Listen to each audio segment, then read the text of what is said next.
Hello and welcome to the Choosify Radio podcast. Today on the show, Tyler calls in to challenge us on our limiting beliefs about the cost of golf. Jason calls in to ask about travel rewards updates for 2018. And Tay calls in to ask what the roadmap to FI would look like. Welcome to the ultimate crowdsourced personal finance show. This is your Friday Roundup. You're listening to Choose FI Radio. The blueprint for financial independence lives here.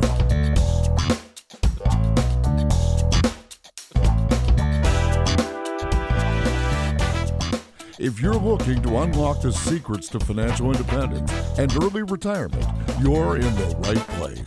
Stay tuned and join a community of like-minded people who are getting off the hamster wheel and taking control of their lives in the pursuit of financial independence. Choose FI, your home for financial independence online.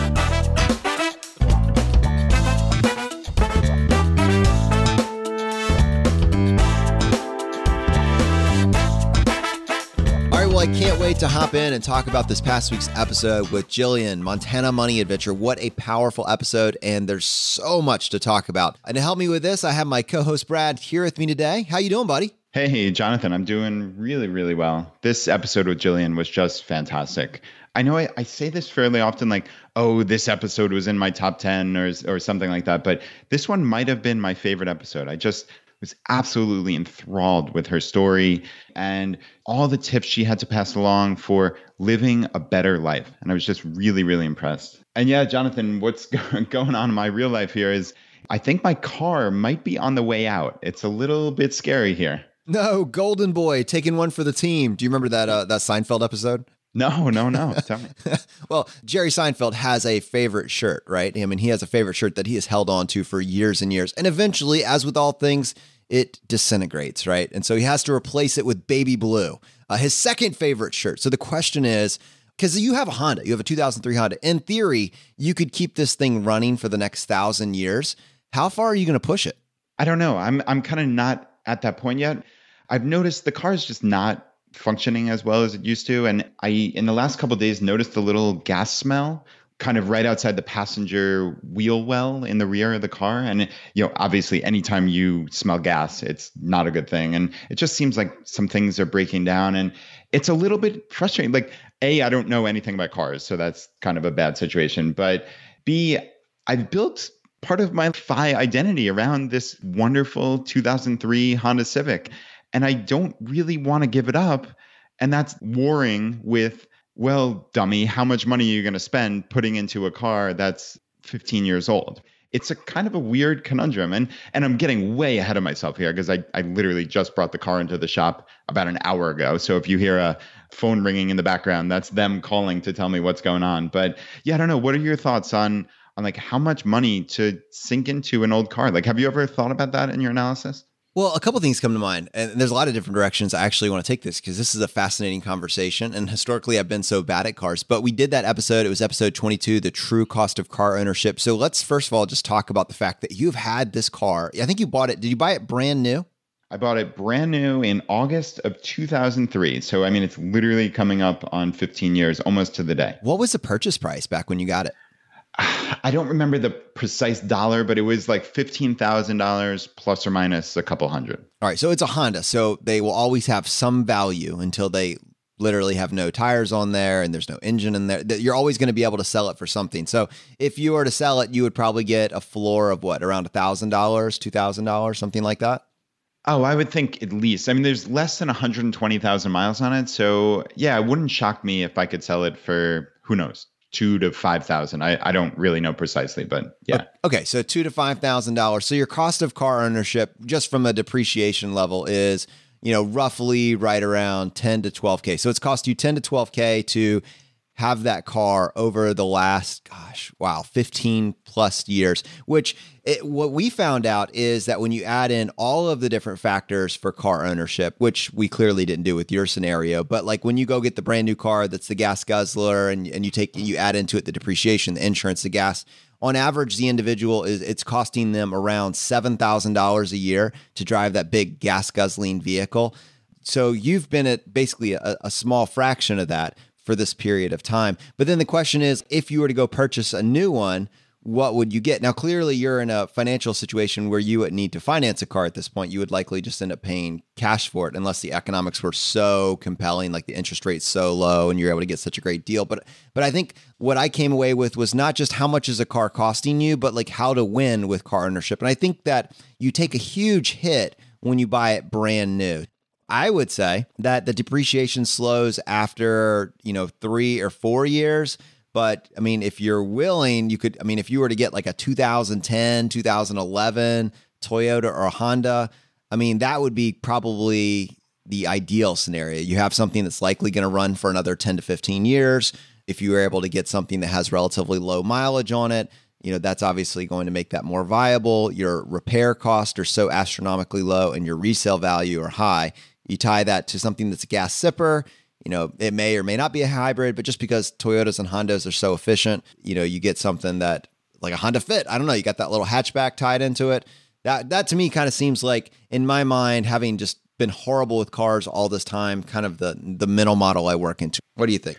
Yeah, no, that all makes sense. And I've just been doing just a tiny little bit of research on this, and it looks like I could get a brand new Civic, no frills. I don't want anything in my car, but it probably 18, 19,000, something like that. But then you look on a site like CarMax and you can get a used one with 60,000 miles for only 14 to 16,000. Then in my head, I'm like, shouldn't I just get the new car? I know that goes against everything I stand for, but that's not how I live my life. I don't live my life coming up with some theory and being pigheaded about it. It's just, okay, does it make sense to pay the extra couple $1,000 for a brand new car that has 60,000 fewer miles on it? So these are things that I'm grappling with, and I'd love to get feedback from the audience, frankly. And hopefully this doesn't come to pass. Hopefully I get a call in the next hour from the shop and it's $300 to fix some hose and I'm on my way. But if it's $2,000 or $3,000,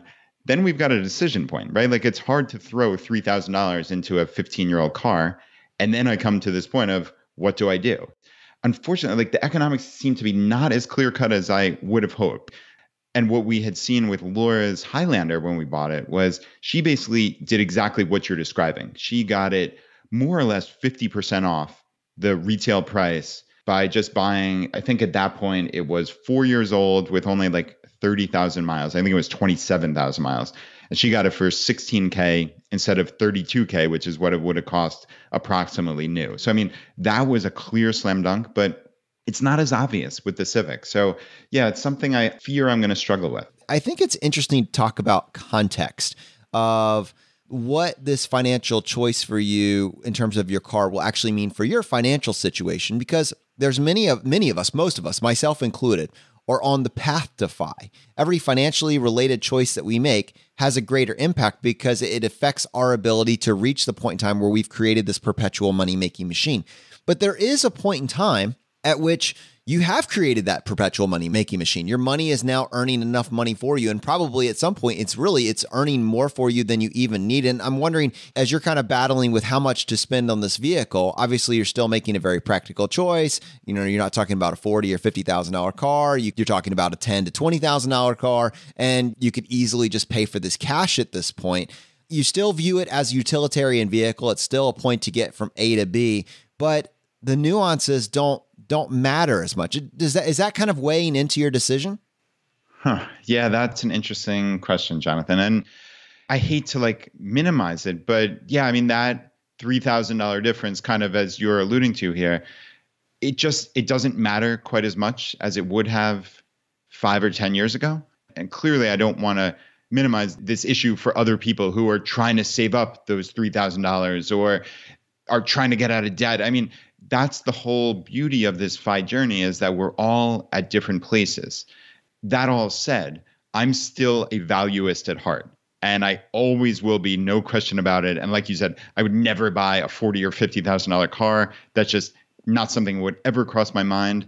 But not only that, even just making a $15,000 or $18,000 purchase is difficult for me. It's not something that I want to do, but I can take that step back from a position of financial strength and power and say, what is the best long-term decision for me? And I think that's where this is coming in. So is it a better long-term decision to buy a used Honda Civic for roughly $14,000 or $15,000 with 60,000 miles on it, and who knows what wear and tear, who knows what the owner was like previously, or a brand new one with 0 miles on it for just $3,000 to $4,000 more. So I think that is where the decision comes down. It's not the finances. And I understand I'm in an extraordinarily fortunate position to be there, right? And to not worry about those $3,000 or $4,000, but to look from the value and what makes more sense for me long term.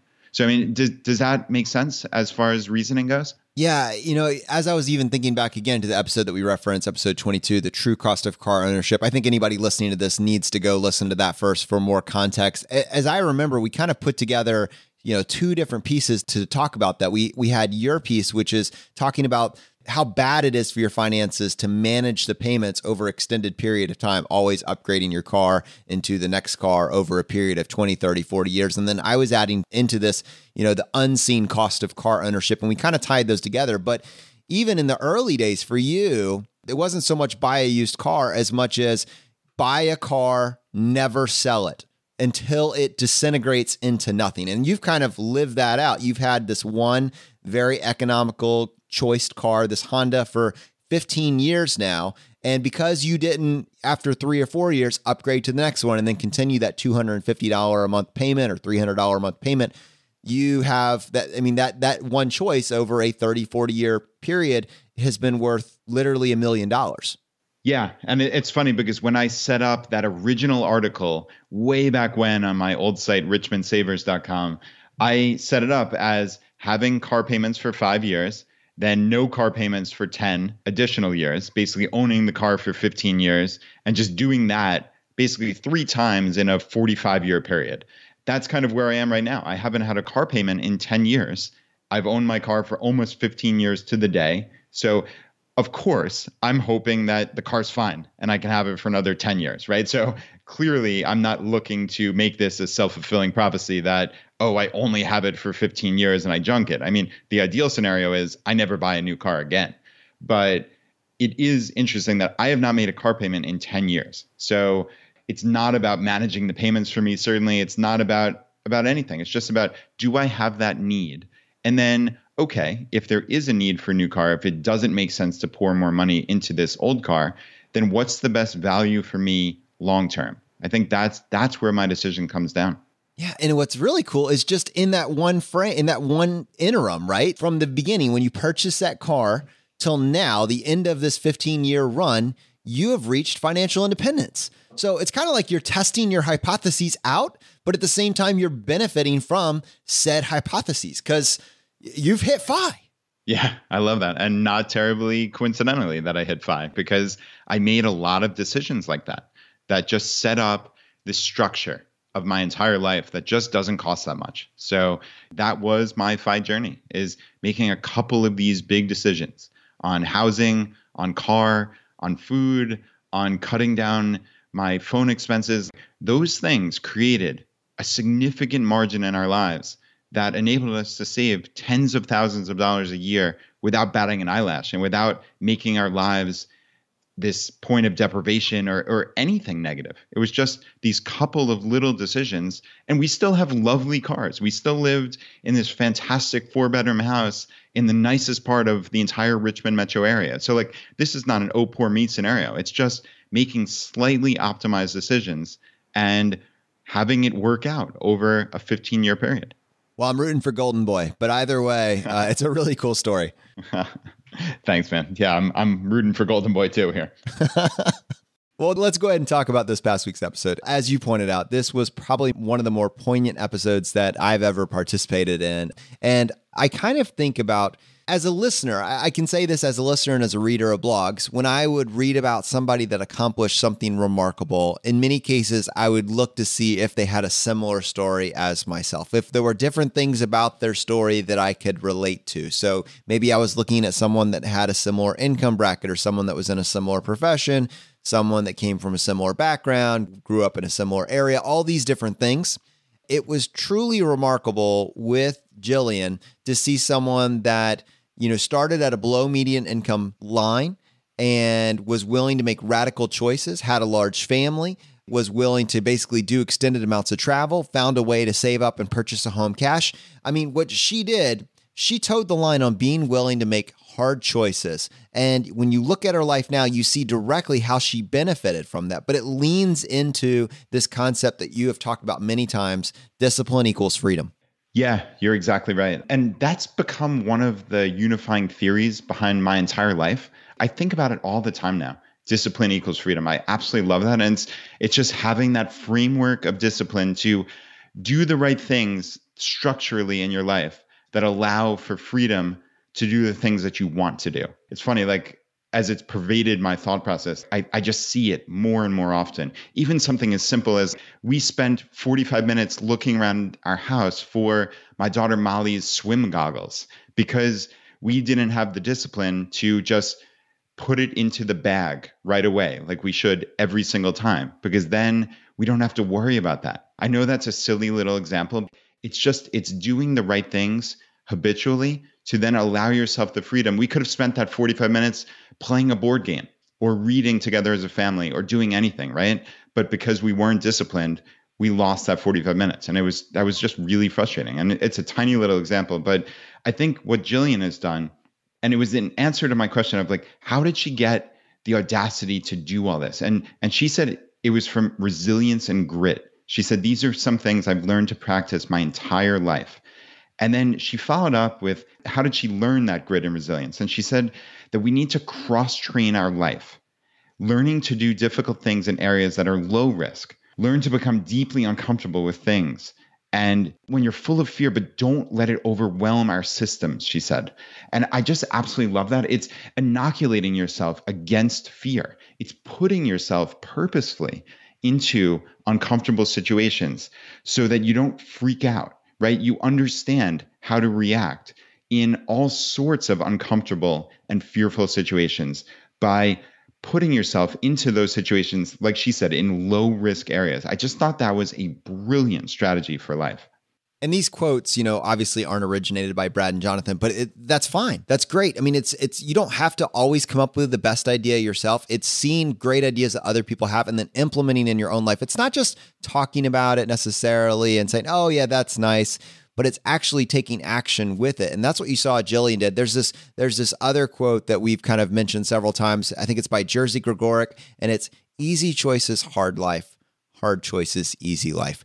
If Jillian had just taken the most passive choice, the easiest choice, her life would be so difficult right now. It clearly required looking at it and saying, how can we get rid of good to make way for great? That requires drama. That requires her going to her kids and asking them and helping them make a decision to give something up. They had to give something up in order to make room for this lifestyle by design.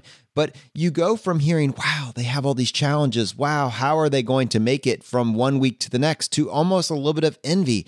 Wow, their life looks so intentional. How can I incorporate a piece of that into my own life? And the reality is you can't unless you give up the good to make way for the great. And what I love about Jillian and what she's done on her site is she's taken all of these kind of hard choices that she's made, and she's kind of built it into a framework. And a lot of it involves conversation. It requires difficult but important conversation. And a lot of those conversations have some overlapping themes, some overlapping questions. And those questions are built on an underlying framework of what do you value? She's actually provided worksheets on her site that kind of has a list of the different types of questions she asked that have really moved them in this direction. There's the conversations that she has with her spouse, very intentional conversations. There's the questions that she has with the people that she mentors, where she's helping them grow in this particular area. And there's the conversations that she has with her children. I think all of us, whether you're an introvert or you're an extrovert, we all want to have deeper, more relevant conversations. And she has laid a groundwork for growing in this aspect of your life. Yeah, without a doubt. And I just love the way she described the life that her and Adam have built. It's just remarkable. I was going through the episode taking notes, and I just kept saying, wow, that's a brilliant quote. That's a brilliant quote. Like, I have pages, Jonathan, of these quotes. And when she was talking about they had to simplify by quitting, and they only kept those things that were such high value that they couldn't live without them. How do they decide what to keep? They think about the next year and they sit down and they have these conversations before the year is up, and they think about that upcoming year and figure out what's important and weigh it against what they are willing to sacrifice. And I think that is such an interesting way of looking at life, that by saying yes to something, you are saying no to everything else in the world. It's funny because we don't really think about that. But when you say yes to filling up your time or taking away your resources, there is cost to that. That's the true essence of opportunity cost. So they weigh it against what are they willing to sacrifice. So that's the word she uses. And that is a really, really significant word, sacrifice.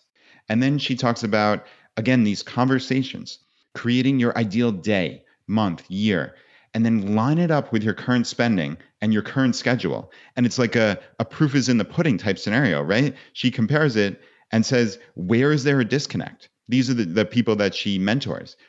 Where is there that disconnect? If you say that this is important, if you say that this is part of your ideal day or week or month, and you're not doing it, right? You're not spending time or resources on it. Well, there's a disconnect there. Is it truly a priority? If you can't make time for it, it doesn't make sense. So I think it's important to take those steps back and really reflect on, what do you want your life to look like? And then sacrifice what you need to do to make it happen. And that might mean giving up things that you just kind of like, to do the things that you love. And that's a way to live life. And the feedback has started to trickle through on this particular episode. And I have a feeling, Brad, it's going to be one of those things where it continues to come in for the rest of the week. It's one of the only reasons that I regret the fact that we record our Friday roundups on Tuesday instead of on Thursday, because I can't tell you how many times we finish the roundup and then like 5 or 6 comments drop and we're like, oh, I wanted to include that. But this one came through from Chase, and he says, maybe the best interview in the history of interviews. And I will say the credit for that is 100% Jillian. Her story just absolutely so compelling. The other thing that really stood out to me is how relevant it was for someone that has, none of those exact same circumstances. And in particular, I'm thinking of some feedback that we got from Chad on this particular episode. And Chad said, this morning when I woke up and I downloaded the episode and I saw 5 kids and family minimalism. I'm not going to be able to relate to this episode. 40 minutes in, and Brad, it's like you. He was like, I'm writing this down, I'm writing that down. I got to remember that quote for later. That's a great quote. Yep, that's me too. I agree with that. Mind blown. This is a mindset episode. All of us struggle with the mindset game. I think that we have become increasingly aware that financial independence is more than hitting a 50% savings rate. It is a worldview. Your why-ify is infinitely more important than the how-ify. There's a million different ways to pursue it, but your mental game is what drives this thing. And if you're intentional with your life choices, everything else will fall into place after that. That is something that we're pursuing. It's kind of like one of those things that I was actually thinking about this more and more. I kind of want to build like this hierarchy of how, there's these overarching kind of principles that make up the mindset of FI. And then those kind of lead into the pillars of FI. And it's kind of like this trickle down effect, because when you claim control in one aspect of your life and you kind of get off the grind, you get out of this drift state, you suddenly have control over that, obviously, but then all these other options open up to you and you start nailing down these other aspects and your life just gets better, which is why for us, financial independence, it's a life optimization strategy. It's not just a financial strategy. It's a way of improving your life. Yeah. And Jonathan, like you said, the mindset is just so crucial. And we spend a lot of time at this point in the show talking about mindset, because it really is everything. To me, it's 90% of the battle. It's once you get that why down, once you have the mindset straight of why you're living your life this way, why you want to save, what you want your life to be, then that's the important part. Then everything else is easy, right? Saving money when you have your why is easy. Putting money into index funds, that's pretty straightforward. It doesn't take a rocket scientist. That kind of stuff is fairly easy. But that said, Jonathan, we have plenty of new listeners, right? And they may not have gone back and listened to the Pillars of FI from 100+ episodes ago. And what I thought would be cool is if we took 5 minutes and just really talk through the basics of the actual nuts and bolts, which is kind of funny since I just led with mindset is so important. But I don't think we talk about the nuts and bolts that often. I'd love to hear, if you were giving someone an elevator pitch, what would that look like in a few minutes? It's so funny. The way you just framed that is exactly the voicemail that I just got from Tay. Wow. That's crazy. I obviously had no idea that was coming. So that's very, very cool. All right. Well, you guys are on the same page. Hey guys, this is Tay from Alexandria, Virginia. I love your podcast, and I like the fact that you go over different aspects of FI every week. I just want to know if there's a place where I could look at step by step where I could go from 0% FI to 100% FI. I've taken little tips here and there, but I really would like to know step by step. If there's some sort of website or an organized step-by-step guide, could you recommend on your show? Thanks. Yeah, Tay, this is fantastic. It's a perfect conversation point for us. I'll say that if you want something to read on the website, and obviously linked in the show notes for today's episode, we'll put a link to the article. We have one called The Beginner's Guide to Reaching Financial Independence. It is I think it's better than our Pillars of FI article, because while the Pillars of FI gives you just 10 giant things that you can do, 10 giant levers that you can pull that will absolutely increase your net worth by the six figures easily over the next 10 to 20 years. This is more just like, do this, then this, then this. It's a little bit more stepwise, and that's kind of what you're asking for.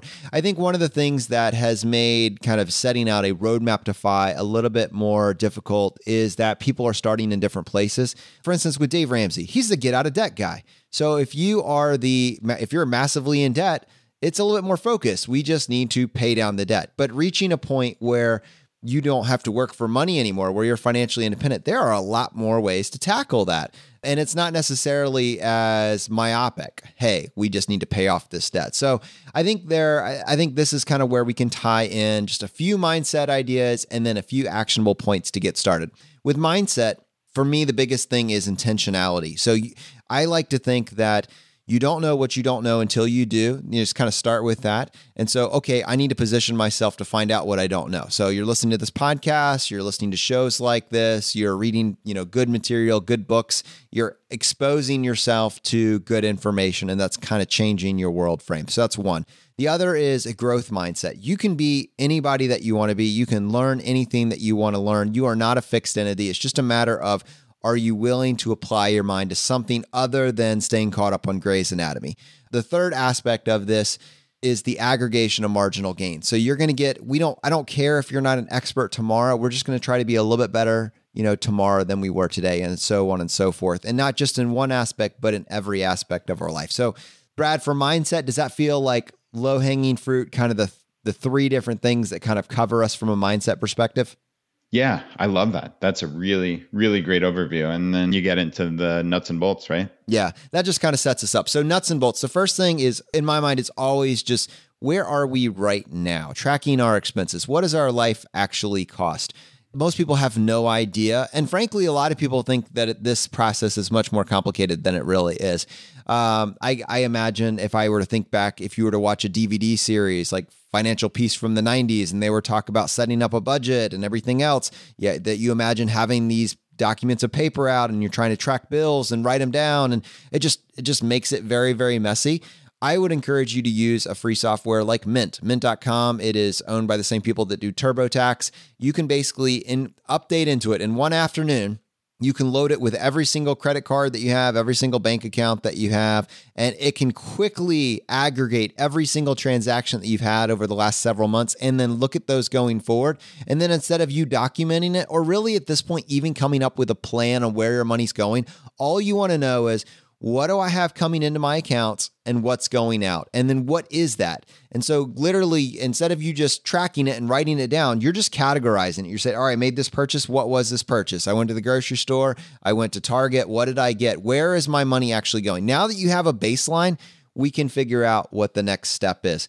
This now kind of comes back to the point that people are starting at this from different frames. You got to kind of figure out which one of these categories you fit into. Are you massively in consumer debt? That's one situation. And so in which case you are just trying to pay down debt and get to the point where your financial freedom clock starts. That point in time which you have no consumer debt, and now everything that you do, all those savings that you have, is now going to essentially purchasing your financial independence. That's kind of one scenario. You have this other one that maybe they don't have any debt, but they don't have any assets either. They're just kind of paycheck to paycheck. They can afford their life, but that's kind of another frame. And then the other one would be, they're making money and they have a very good salary, but they just don't have any direction for it. It's not going to any purpose. Those are just kind of three different places. Is there anything else, Brad, that I could add to that? Yeah, Jonathan, that's a pretty good overview of some scenarios. Of course, we could come up with a million different ones, right? The entrepreneur who maybe has some cash flow and is looking to just figure out how to save and how to get to FI. And also just maybe someone who's higher income that has a lot of monthly savings, but doesn't know where it's going to. So of course, there's an entire spectrum here. And clearly, I don't imagine at least you're going to go through each and every single one of them, but you're setting up this background, right? Yeah, not in the 5 minutes that you gave me for my elevator pitch. I'm pretty sure I've already burned through 4 minutes. So first rule of giving me a time limit is just understand that I'm going to blow through that time limit and then ask to keep going. Jonathan being wordy. I'm very surprised. So many great words. How do I choose? All right, let's keep going.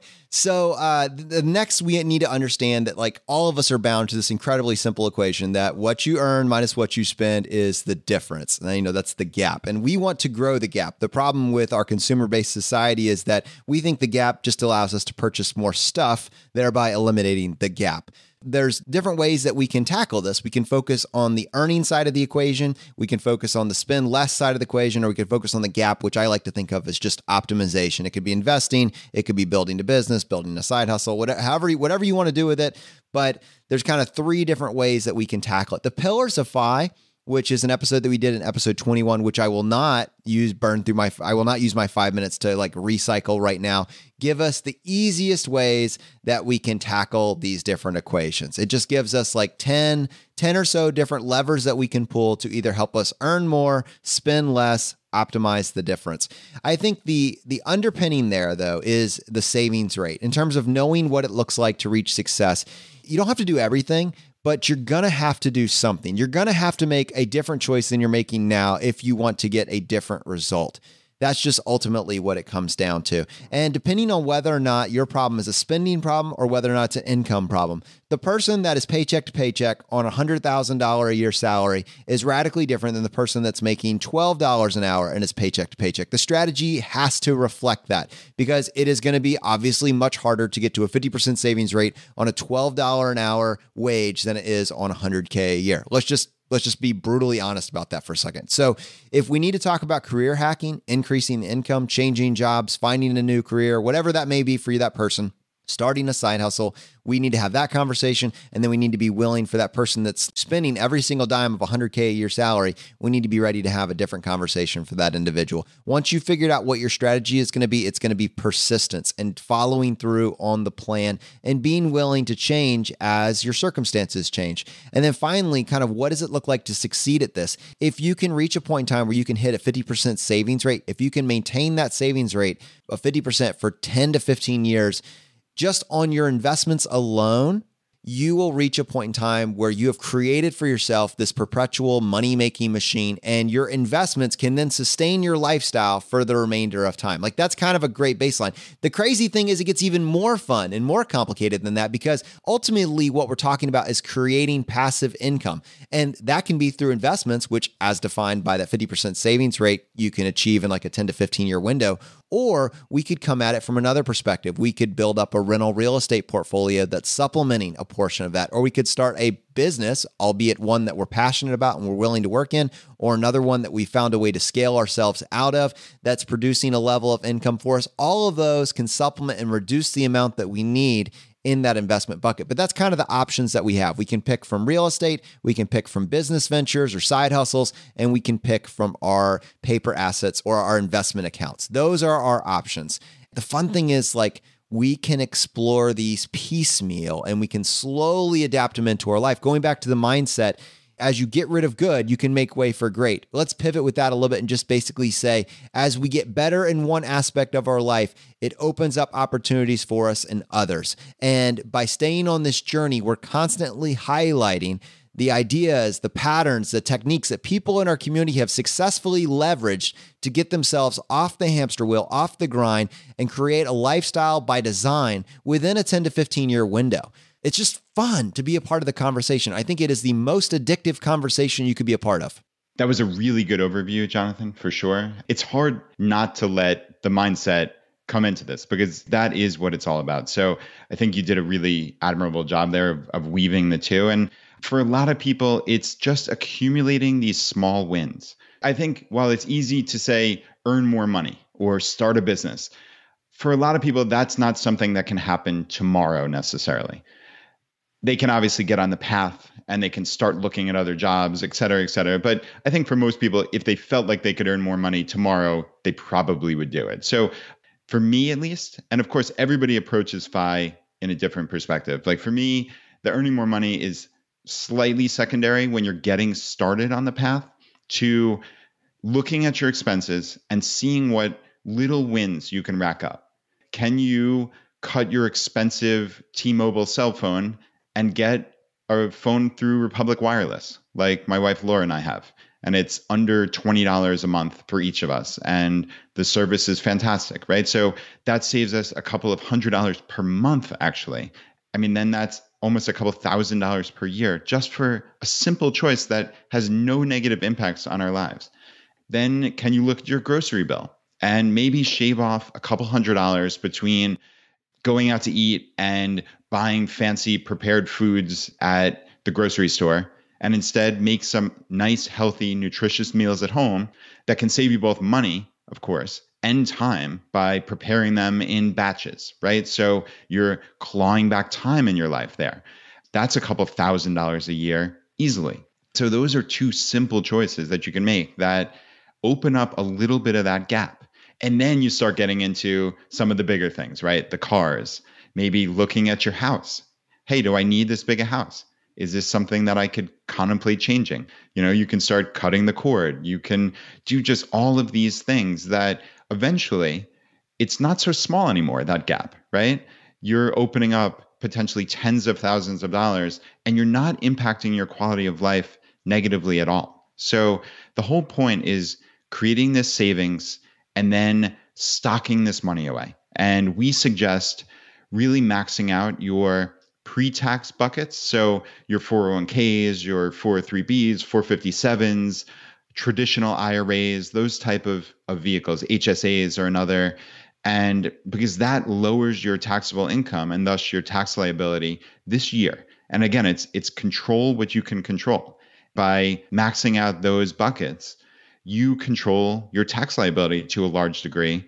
And for many people in our community, you can drive your tax liability down very, very low. I mean, to the point where your effective tax rate is under 10%. I mean, that's not implausible at all. Then you start saying, okay, how do I invest? It sounds so difficult. Well, a lot of people, and we believe in low-cost index funds, that you don't have to outsmart the market. You don't need to be some investing genius. You just need to match the market, and you need to do it for the lowest fees possible. So therefore, we pick low-cost index funds, and you can find a great assortment from Vanguard, Schwab, Fidelity, and it's hard to go wrong with any of them. We, Jonathan, you and I love the Total Stock Market Index Fund, but certainly people of good faith can decide between that, the S&P 500, some bonds, let's say some international. I mean, there are very smart people who think that we're simplistic by just going for the Total Stock Market Index Fund, but you and I are quite content with that. So that is not our place to say precisely it has to be X. That's not what we do here at Choose FI. But what we believe is that you're not going to beat the market over 30 to 50 years. So why even try? Just go for low-cost index fund investing. So that's how I would approach that roadmap on day one is look at your expenses. Track it in Personal Capital or Mint and see what's really there. See what's going on. Track your net worth. What do you have in assets? What do you have in liabilities? And then try to shave off some expenses and get those wins. And eventually it becomes fun. This becomes like a fun hobby that, wow, you mean I'm winning at life by doing this, right? I'm winning at life by maxing out my 401k, by putting money into Vanguard after that. All of a sudden, you have $20,000, $50,000, $200,000 saved up in your net worth. And then FI doesn't seem so implausible anymore, right? You can see how it becomes almost a mathematical certainty over a 10 to 20 year period, depending on your savings rate, of course. And I think that's how I would approach it personally. But of course, you have to get that mindset down. So there's lots of things to consider, but hopefully, Tay, that was a helpful intro. I think as far as like one particular roadmap, I know David is trying to do something like that over at Fiology.com. And that's something that we hope to partner with him there. And I think he's putting something together that's fascinating. So that would be my intro if I had to encapsulate it in a few minutes. And coming back to mindset, let's just go back to Montana Money Adventures. Would be a wonderful website to spend some serious time if you're trying to get your mindset game right. And Carrie left this message and she said, mind blowing. Not sure how I didn't find her before, but I've been binge reading her blog since I finished the episode and I have a few things right off the bat that I love. And I'm going to need to think about how to incorporate minimalism into my life. Jody says, it was great to hear from someone with a large family and a moving testimony of what life can be like when you lean in and do the tough things. So just to round that up, Jillian, thank you so much for coming on the show. And we appreciate you being willing to share your story with us. All right. Well, we did have some other questions that we wanted to cover. I got a voicemail from Jason asking about travel rewards. I'm going to go ahead and play that next. Hey guys, really enjoy your show. My name is Jason Smith, Mobile, Alabama. Just stumbled upon it about a week ago after reading Vicki Robbins' book, Your Money or Your Life. Been listening to some of your podcasts. Enjoy it, so keep it up. But I just wanted to ask if there's any way you could do like an update on the travel rewards. Because it's April 2018. We just looked at it. Me and my wife already have a preferred and a reserve in her name, but nothing in my name. And we're benefiting, a little bit but we've already gotten the bonus and looking for what to do next. There's a lot of things that have changed, such as certain bonuses. And a representative the other day told us you could no longer have 2 Sapphire products at the same time in the same name. So how does that play into your strategy? And also with the Southwest cards, they've lowered the bonuses to, I think, $40,000 from $50,000. And the business, I think, is still $60,000. And was a little confused on the Southwest Rapid Rewards versus Chase Ultimate Rewards. Are those interchangeable or not? And if not, what's your strategy on all this in transferring points? Or do you just try to plan your trips in regards to using those? So I don't know if you could just give maybe a quick update on some of that stuff for this year. Thank you. All right, Jason. So yeah, glad you're enjoying the show. And travel rewards update for 2018. We've tried to kind of keep people updated here and there when new information comes out. But since you asked a bunch of questions, I'll answer them specifically since a lot of them do tie in directly to some changes we've seen. Well, first is, like you mentioned, the Chase Sapphire Preferred and Chase Sapphire Reserve. Those are 2 fantastic cards. We highly recommend both of them. But as you correctly said, you cannot get the bonus on both of them now at the same time. Chase has basically changed their rule. So you previously could get a bonus on each card every 24 months. So it was 24 months from when you previously got the bonus.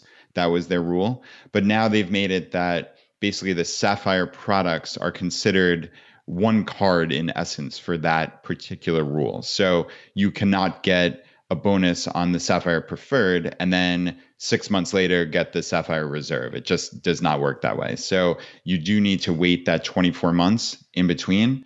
That's obviously an unfortunate development because those Chase Ultimate Rewards points are our favorite rewards currency. But the good point is there are many ways to get Ultimate Rewards. Clearly, one of the Sapphire options will be in many people's futures. I think we generally recommend the Preferred. That one has a $95 annual fee that is waived the first year. So this is at the time of recording this on July 17th, 2018. And the Sapphire Reserve has a much more significant $450 annual fee. And that is not waived the first year. But that said, the Reserve does have a $300 annual travel credit. So any travel that you purchase with that Reserve card, you get a $300 just straight off the top credit. So in essence, that means there's a $150 net annual fee. That's much more plausible, especially because you do get priority pass and you do get reimbursed for global entries. So there are some real significant reasons why you'd go for the reserve. So I think people have to ultimately make that decision. But our general advice is that since it's hard for people to pay that $450 upfront, the Sapphire Preferred is usually the better option, but I think people need to really consider that. But yeah, going back to Ultimate Rewards, there's the Chase Inc. Business Preferred card, which currently has an 80,000 point bonus. And now, if you have a business of any sort, this is something to strongly consider. There are also other Chase business cards that have Ultimate Rewards points. There's the Chase Inc. Business Cash Card, and there's a new one called the Chase Inc. Business Unlimited also, which I guess they say they're $500 bonuses, but they're actually 50,000 Ultimate Rewards points, which when coupled with one of their premium cards, like the Inc. Business Preferred or the Sapphire, either of the Sapphire options, the Reserve or Preferred, those become the transferable Ultimate Rewards points that we love so much. And that ties into Jason's question of what do you do with like kind of the interplay between Ultimate Rewards and Southwest? And this is kind of a take a step back type thing where Ultimate Rewards points are extremely valuable because of their flexibility. You can either book travel through the Ultimate Rewards portal. That can be pretty useful and somewhat valuable, but generally the way to get the most value is to transfer the points to one of their 13 airline and hotel partners. And we love Southwest, Hyatt, United, and British Airways the most. So those are my 4 favorite transfer partners. And those Ultimate Rewards points then become miles and points at those programs. So you no longer have Ultimate Rewards. You transfer some or all of them in whatever denomination you want over to that airline and hotel rewards program, and they become those miles. So you can get a significant amount more value that way. That's something certainly to consider. Jason asked about the Southwest cards, and the bonuses change all the time in these cards. So me giving you a bonus right now would provide no real value, but I've seen between 40 and 60,000 Southwest miles on those cards in general terms, and they do seem to change multiple times per year. So I wouldn't be too concerned if you see a 40,000 mile bonus on the day you're checking. A month or two later, it could be up to 50 or 60. So I think that's for the companion pass most people are looking to get, where if you earn 110,000 Southwest miles in one calendar year, you earn this amazing companion pass, which then is good through December 31st of the following year. So that enables you to bring a companion of your choice on that flight with you for free, which is astounding. That is a really cool thing to go for, though it is important to note that the transfers from Ultimate Rewards do not count towards that companion pass, towards earning that companion pass. Once you have the companion pass, those become Southwest miles and you can still take your companion with you for free. But it's important that transfers from Ultimate Rewards do not count towards earning the companion pass. And then 2 other things jump out to me as far as updates go. The Starwood Preferred Guest program, which we have loved for many, many years because it's been, along with Hyatt, I consider those the 2 best award charts for hotels. That is actually going away on August 1st, 2018. So Marriott purchased Starwood a couple of years ago, and it's taken them a while to really put everything together. And unfortunately, on August 1st, the Starwood program will cease to exist as far as I understand. So all the Starwood hotels are now on the Marriott award chart. And I've seen some positive things, but I've also seen some negatives, like the Disney World plan that I put together.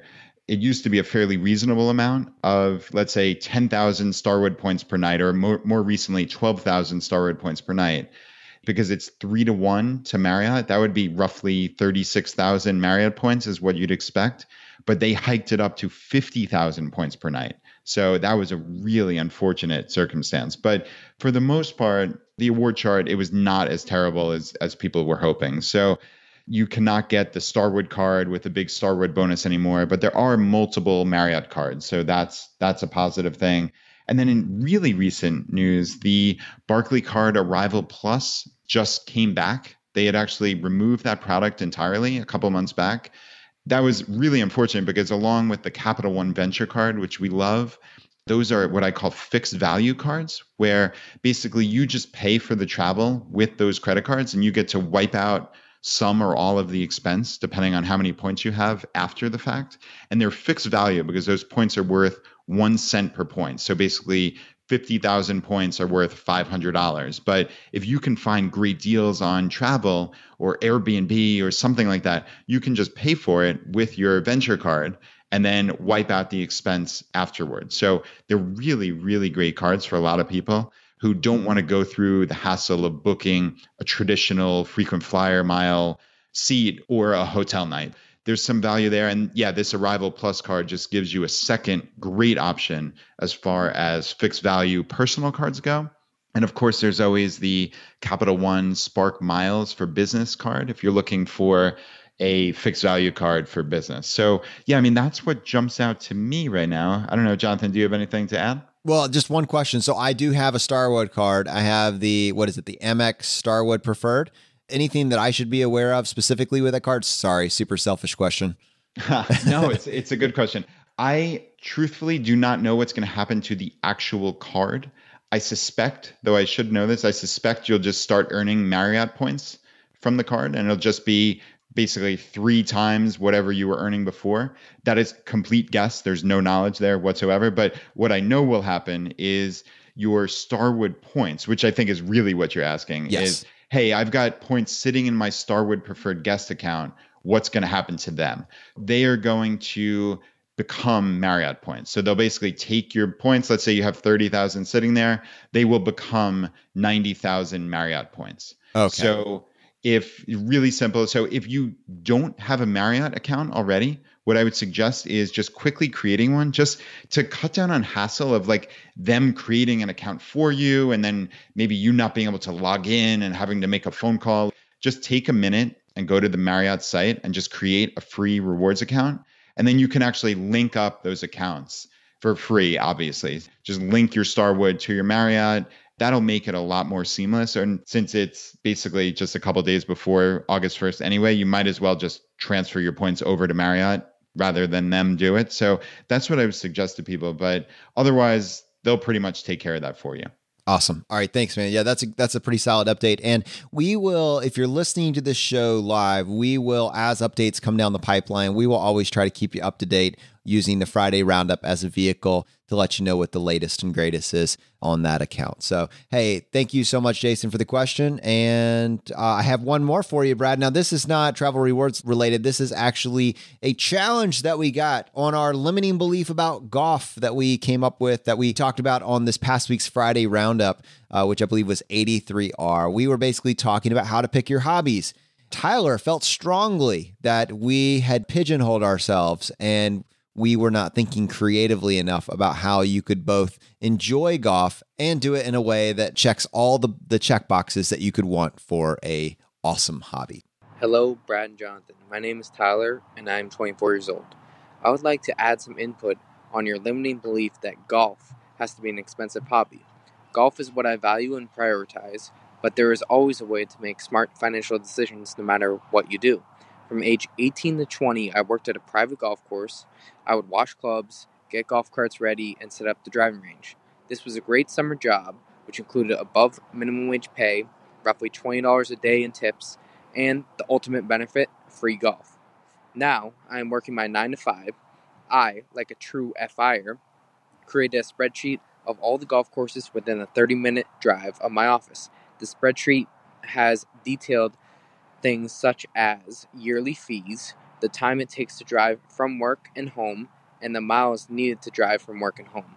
I also added a comment section to include if it was a 9 or 18-hole course and whether certain amenities were included, like a golf cart. As you can imagine, I found courses ranging from $750 a year to $5,000. Better yet, there are discounted memberships for people in different age brackets. There are also severe discounts for people who only play in the evening, also known as twilight hours.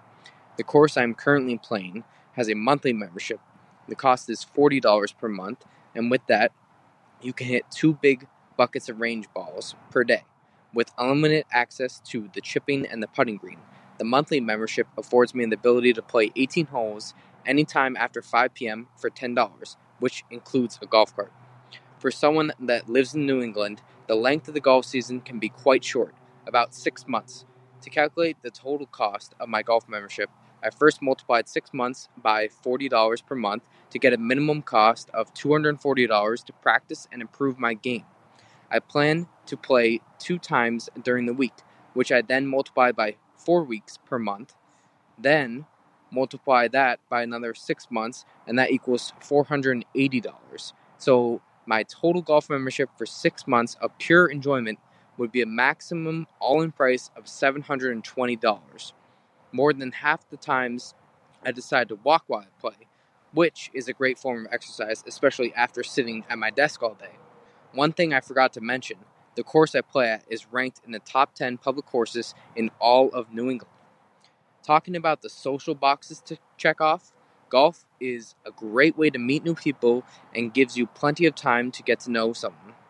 Now, for networking, I cannot tell you how many people I have met on the golf course who say, you should connect with my good friend who works at insert some high-level corporation.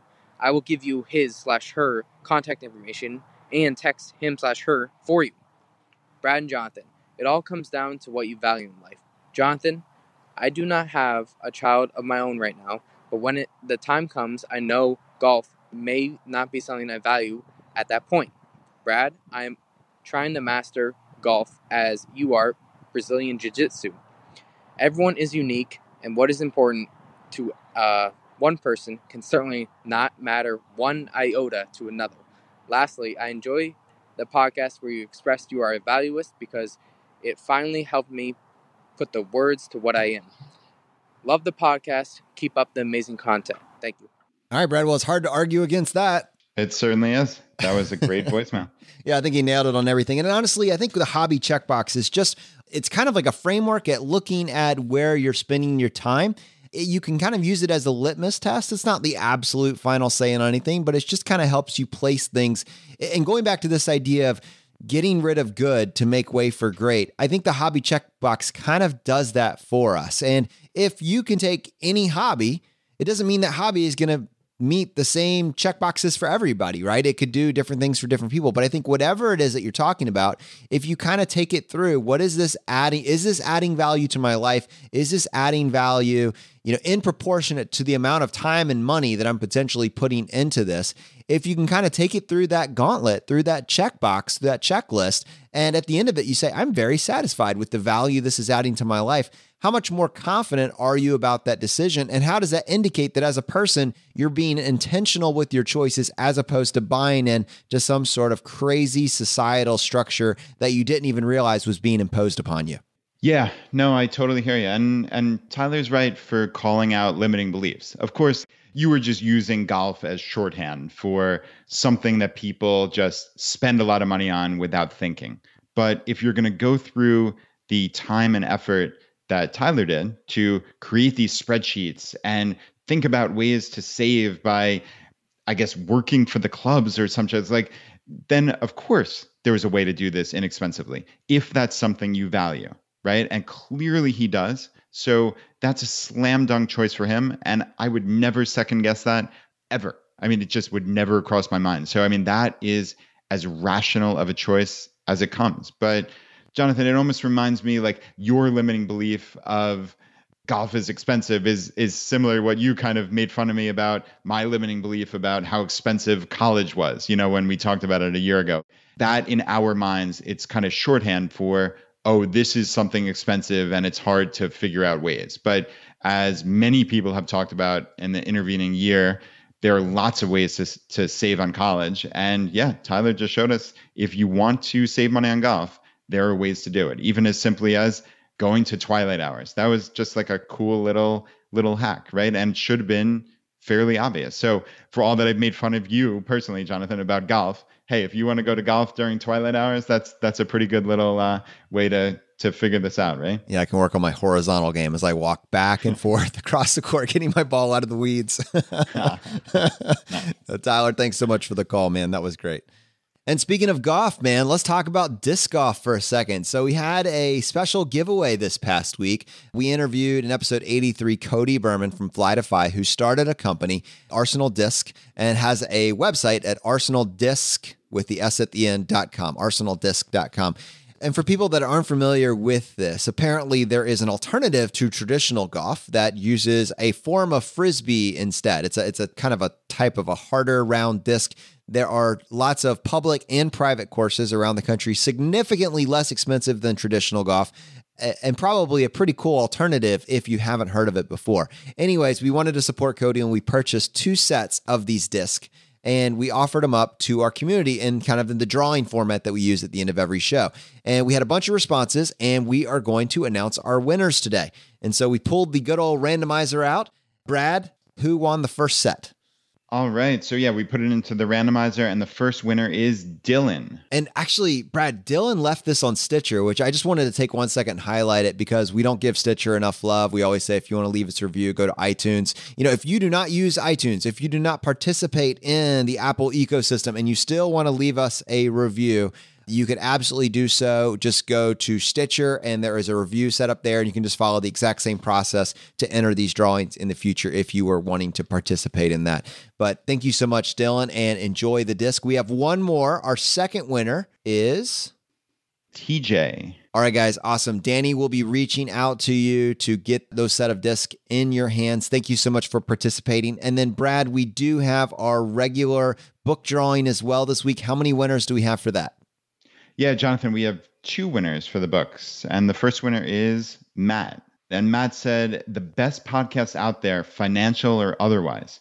Do you enjoy waking up in a panic, not having time for breakfast, and being too busy to take your spouse's call at work? Me neither. What about having to hurry your kids off to school and activities, getting caught in traffic, arriving home late each day, and scarfing down an unsatisfying dinner, only to then drift in and out of restless nights of sleep due to stress? No? Not your idea of fun? I hear you. And if you feel the way I do, that this middle-class American dream is starting to give you nightmares, then this is the podcast that we should all be listening to.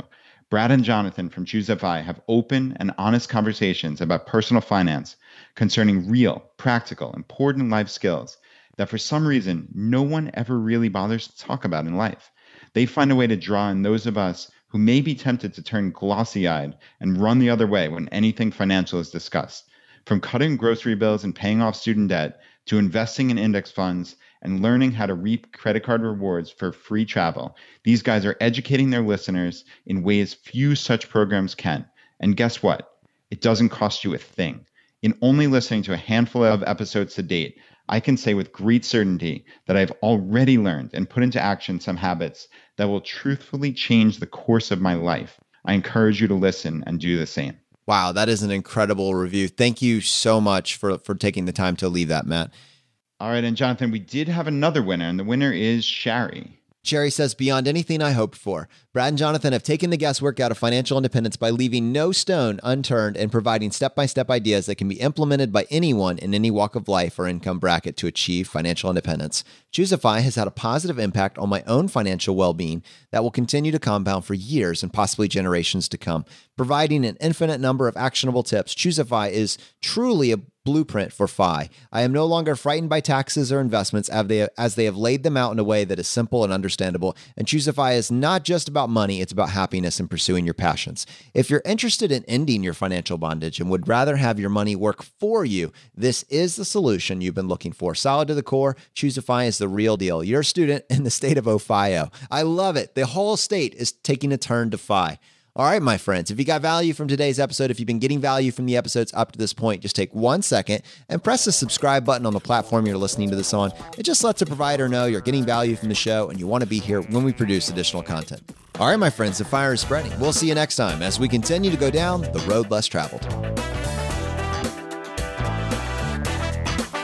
You've been listening to Choose FI Radio Podcast, where we help middle-class America build wealth, one life hack at a time.